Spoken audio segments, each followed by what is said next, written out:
This is found footage horror films that I highly recommend part 2. Even though the TikTok ban is right around the corner, I'm still going to be posting until it dies. And if you want more horror content all year long, make sure to go follow me on Instagram. I'm Nonstop Horror Official over there, and subscribe on YouTube. The link is in the profile. I just watched Butterfly Kisses for the first time and it blew my mind. It's a found footage movie about a found footage movie. Let me explain.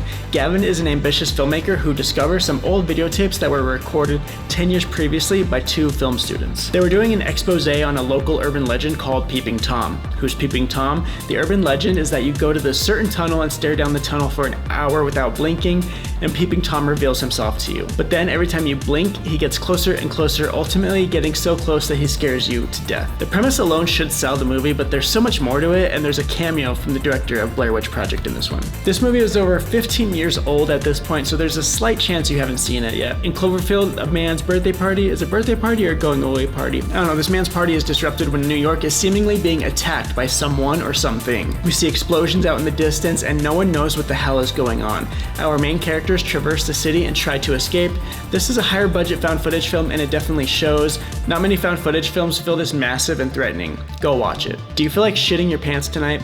Go watch Hell House LLC. This is a more modern movie that I recommend when anyone asks for something that's actually scary. It's about a group of friends who run a traveling haunted attraction business and they want to open up their next attraction at an abandoned hotel in New York. We're spending a lot of time in the Northeast US with these movies so far.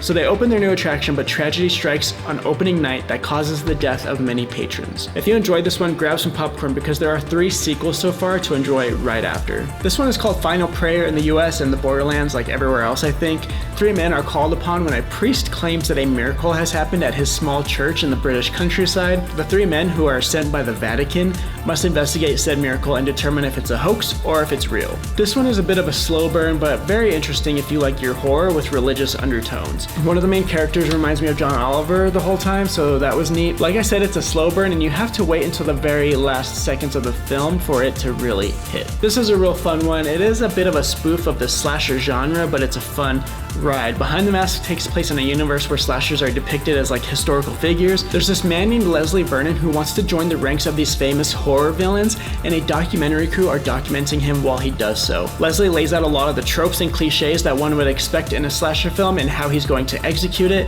and even with so much of his plan being revealed by himself and the genre's history, there's still a bit of a twist thrown in there for you. This is a black comedy mockumentary that plays like an honorable love letter to the slasher genre specifically. Well, there you go guys, that's 5 more found footage films that you need to go watch right now if you haven't yet. Remember, if you want more recommendations like this and other horror content, make sure to go subscribe on YouTube and follow on Instagram, Nonstop Horror Official. We'll see you there.